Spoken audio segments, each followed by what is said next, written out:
Уран Ниязалиев 10 жылдан бері айыл чарба продукцияларын Орусия, Казакстан, Туркия сыяктуу мамлекеттерге экспорттойт. Кыргызстан ЭАЭПке толуккандуу мүчө болгондо ал акыбал жакшырып, экспортко кеңири рынок ачылат деген үмүтү болгон. Бирок телегин ташкап, интеграциянын курамына кирүү менен ишкерлер бир катар тоскоолдуктарга кептелгенин жашырбайт. Билбей көп документтерге кол коюп койдук. Бирок ошо документтерди азыр ишке ашырыш керек болуп атат. Ошол мисалы технический регламент жөнүндө, ошол эле сертификация продукцияны сертификациялоо боюнча ошондой көп немелерибиз бар да.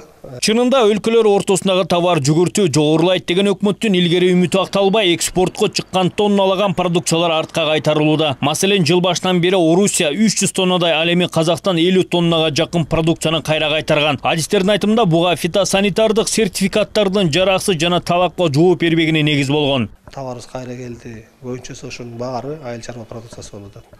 Ошонун баарынын маселесин жоюп, мындай көрүнүштөргө жол бербешибиз керек да. Ошолорду бияктан чыгып атканда же ишкерлерге түшүндүрүп, же өзүбүз алып бараткан иштер боюнча мамлекеттик деңгээлдеги жумуштарда дагы ошолордун сапатын жогорулатып, анан ошондой көрүнүштөргө жол бербешибиз керек да. Ал эми Улуттук статистика комитетинин маалыматына караганда, Кыргызстандын Евразия экономикалык биримдигине мүчө мамлекеттер менен соодасы былтыркыга салыштырмалуу 3,5 эсеге азайып, 1,5 миллиард долларды түздү. Муну менен катар айыл чарба продукцияларын экспорттоодо өсүш солгун.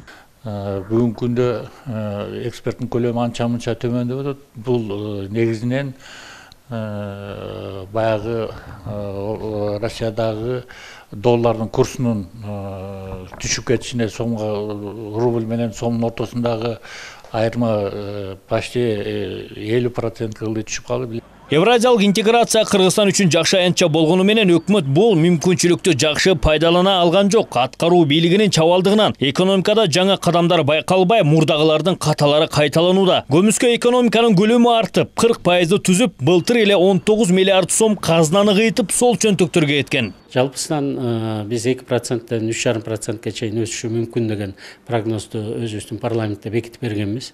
Ошонун алкагында баратышат, эми жылдын аягында көрөбүз да. Анан бул быйылкы өкмөттүн жумуш иши эмес. Бул былтыркы өкмөттүн жумуштарынын жыйынтыктары азыр чыгып атат да. Экономикада дегенде сыйкырдуу таякча жок да. Бүгүн кылганың 1 жылдан кийин, же болбосо 2 жыл, 3 жылдан кийин гана билинет да. Анан бизде туруксуз өкмөт болуп калып эле ар бири жооп бербейт. Кийинки келген өкмөт дагы бирдемени жасайт, ушинтип кетип атат. Экономисттер ЭАЭПке мүчө болуп туруп, Кыргызстан бул уюмга кирген өлкөлөргө жетишээрлик деңгээлде товар экспорттолбой жатканын сынгалат. Муну менен катар өкмөттүн интеграциянын алкагында иштей турган бирдиктүү системасынын жоктугун баса белгилешет. Ал эми жасалма жол менен продукцияларды экспорттоодо тоскоолдук жараткан күчтөрдөн, коррупциядан арылмайын, иш оңунан чыкпайт. Республиканын ортосунда. Анын ичинде өзгөчө Россия, Казакстан, Кыргызстанда бул чоң коррупция деп атап жүрүшөт, а бирок ошо коррупциянын башында мафиоздор отурат.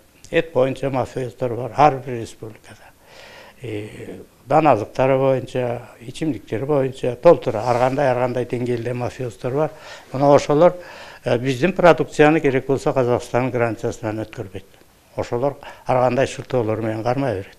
Экономика министрлиги болсо 9 ай аралыгында ички дүң өнүм 1,2%га өсүп, жалпысынан 368,4 миллиард сомду түзгөнүн айтып төш кагууда. Бирок өндүрүш тармагы 3,5%га артка кеткен. Комторду эске албаганда жалпы өсүш 2,4%га жеткен. Мындай акыбал жыл аягына чейин сакталса, эл аралык валюта фондунун айтымында Борбор Азия мамлекеттеринин ичинен экономиканын эң төмөн көрсөткүчү Кыргызстанда болот.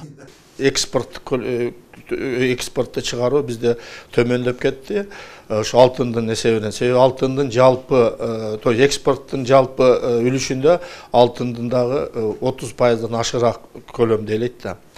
Ал эми ошол эле мезгилде импорт көбөйдү. Негизинен импорт бул 3-чү мамлекеттерден келип атат. ЭАЭПтин алкагына кирбеген мамлекеттерден келип атат. Адистердин баамында ар бир мамлекеттин экономикасынын өзүгүн түзгөн тармак бар. Кыргызстандыкы алтын экени талашсыз. Энергетикада болсо бир катар ири долбоорлор иштей элек. Ал эми айыл чарбасына ишеним артканы менен болгону ички дүң өндүрүмдүн 13%-ын эле түзүп, өлкөбүз эс тартканы жарытарлык деле жыйынтык берген жок. ЭАЭПтин рыноктарына чыгабыз деген тилегибиз оңунан чыкпай, товар жүгүртүүбүз азайып, ишкерлерибизге бирдиктүү шарттар түзүлгөн эмес. Ал эми аткаруу бийлиги улам алмашып, алапайын таппай, туруктуу иштей албай, бири-биринин каталарын кайталап келе жатканын адистер белгилешет. Кайрат Кенжебаев, Тынчтык Көлбаев, Нью ТВ.